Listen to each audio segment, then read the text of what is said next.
Libase Gay ni nani? Libase Gay. Libase Gay!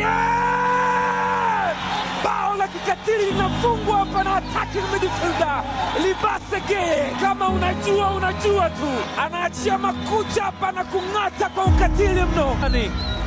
Wakikuuliza anaitwa nani, waambie jina lake ni Libase Gay. Wakisema hilo jina sio geni kwao, waambie wanamfahamu ni kijana kutokea ukoo wa mpira. Wakiuliza anatokea wapi, kabla ya kuwajibu vuta pumzi kwanza, tabasamu kidogo, kisha waambie ni mwanaume kutokea ukoo wa kina Gay pale Senegal alipotokea Sadio Mane na Gueye Alhaji Diouf. Hapo tayari watakuwa wameanza kuelewa kuwa huyu si mchezaji wa kawaida. Waambie huyu sio jini wala shetani, hapaki bridge kichwani wala tattoo kama yule bisho mlevi wa Ivory Coast.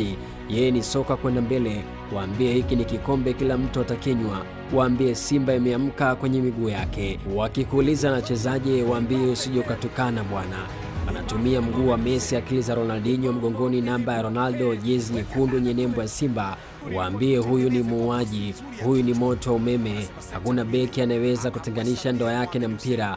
Ni rahisi kwa kiredio kurudiana na demu wake kuliko kuchukua mali mguuni mwake. Wakiwa wabishi kuelewa, waelezee kwa ukali kuwa Libase anajua kama mtoto wa kitanga kwenye bed sofa. Anamwaga hatari kushinda pisi ya kiaya na muuaji uwanjani kama Mia Khalifa kwenye 10 ya Kirumi. Waambie amekuja Simba kuwapa furaha.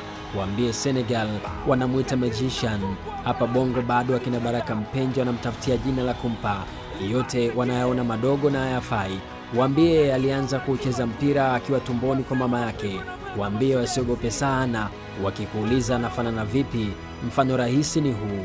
Waambie chukua winga wao wa Uganda, yule Starboy wawe 6, bisho wa Ivory Coast wawe 4, pamoja na Budo 7. Unampata Libase Gay anayetumia mguu wa kulia. Wakikuuliza kuhusu mguu wa kushoto, ondoka usiwajibu, watakupiga.